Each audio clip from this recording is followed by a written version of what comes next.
We can support each other and come up with new ideas to make sure that we have a bomb mental health day. I want to make sure that whenever I decide that I need a break, I make the best use of that day.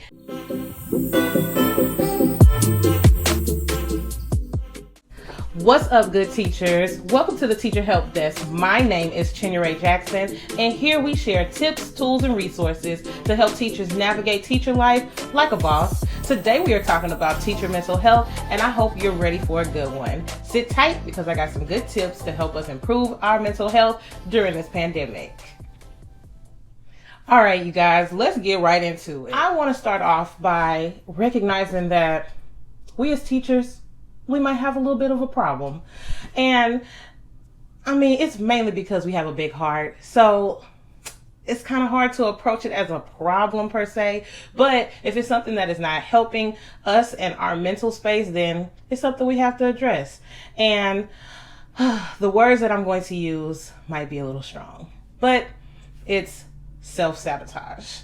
I know. Those are some harsh words, but I really came to the conclusion that this is something that we participate in unwillingly and just really unknowingly because we're trying our best to meet the needs of so many people around us. So I just finished a book recently, and there was a specific line in that book that really stood out to me, and it really made me think and reconsider how I've approached my teaching lifestyle as it relates to my personal mental health. And the line in the book basically stated that giving to others without first taking care of ourselves is inevitably an act of self-sabotage. When I read that, it was as if somebody took a knife, shoved it in my chest, and turned it.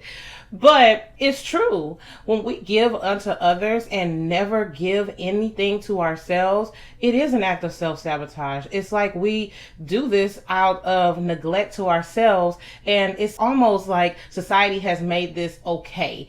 And I'm here to remind you today that that's not okay. That stops today, actually. So I would love for you to become a little bit more cognizant of the things that we do that end up putting ourselves dead last on the totem pole as it relates to our mental health. We have to put ourselves first. We have to be our number one priority, because if we're not okay, there's no way we can properly serve the people who need us most, like our families, our children, and then the people that are at our job, our students, and admin, or whoever else that you're seeking to please. But remember, you are number one on your priority list. You have to be, in order for you to maintain good mental health. And that leads me to my second point. Okay, we have in my district 5 days of personal use that do not roll over every year. So you can't accumulate these days. You just either use them or you lose them. And I am a strong believer that you should use all 5 of those days every year outside of holidays. Yes, I understand we as teachers get a lot of holiday time, but we have those 5 days for when we need a break. And it is definitely necessary that we take advantage of those days. It is February 1st when I am recording this video. If you have not taken a mental health day yet, I highly recommend you whip out your calendar, the closest one in reach, and pick a day that you know will be good weather. Not just because you're feeling sick, not just because you're feeling down. Pick a good day so that you can truly enjoy it and take some time for yourself. For yourself. It is necessary in order for you to recuperate, regenerate, and refresh your mind so that you can do the things that you do on a daily basis. We serve a lot of people, and we need to take days to serve ourselves. Okay? Do not let administration bully you into saying that there's no subs or somebody's going to get your class. That is not your problem. It is not your problem. Okay? That is something that they have to deal with, and as harsh as that may seem, it's just what it is.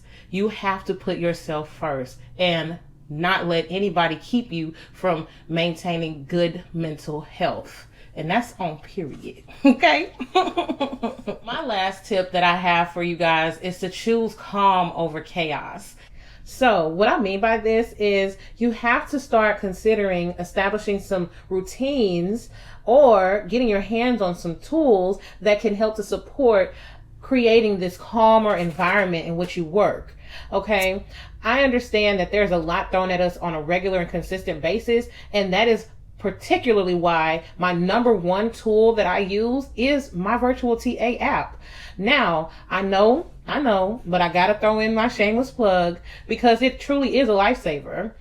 The virtual TA app is an app that I personally developed for teachers like you and I. This app helps to compartmentalize and organize all of the to-dos that seem to pop up out of nowhere throughout the workday.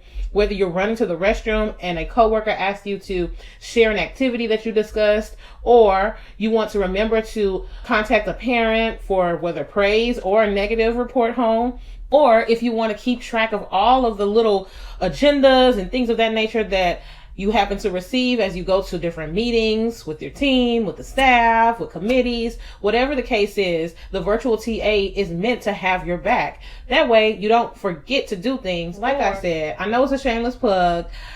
I just wanted to share the fact that that tool is extremely beneficial in establishing a very calm environment for myself. Okay, I highly recommend that you put it in your teacher toolkit as well. Check the description box below. Okay, so that's number one. Number two, a routine that you can kind of establish today, honestly, is keeping a clean desk. I know that sounds simple, but it makes a major difference in how you kind of start your day.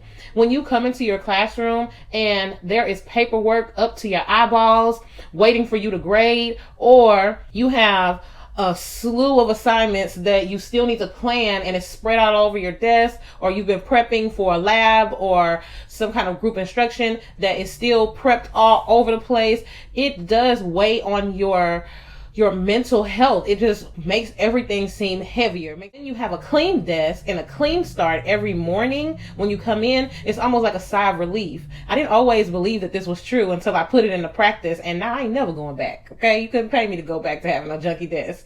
Okay, so I highly recommend that you put that into your teacher routine. Clean off your desk. It only takes a few minutes before you leave for the day. Make your way back to that desk and start clearing things. Last thing that I want to share with you is to work smarter instead of harder.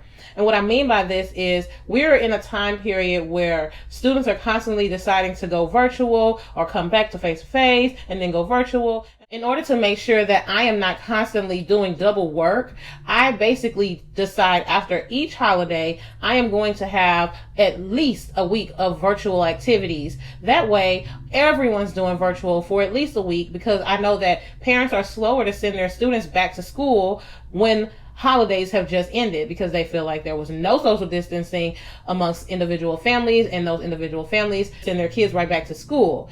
So I have a good number of students that do not return immediately after holidays. It takes them about a week, and then they'll come back face to face. By then, most of the students who contracted the virus have been sent home, and other parents who withheld their students feel a little bit more comfortable sending them back. So if I maintain strictly virtual assignments during that first week after holidays, I save myself from doing double planning, double grading, double everything. I strictly stick to one simple concept, and that is a virtual or a digital assignment. So this is just one other example of how you can create calm in the midst of a lot of crazy. Okay, I just want to share with you some things that I believe can help to create a much more calm environment and ultimately support positive mental health for teachers. It is imperative that we put that as a number one priority, especially in the midst of this pandemic.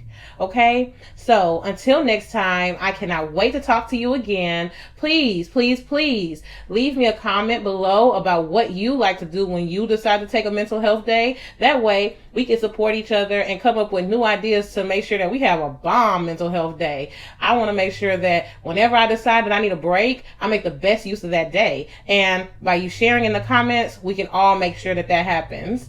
Okay, give me a like and subscribe so that you can see some more content. I have so many more ideas coming, and I want to support you as much as I possibly can. Until next time, bye.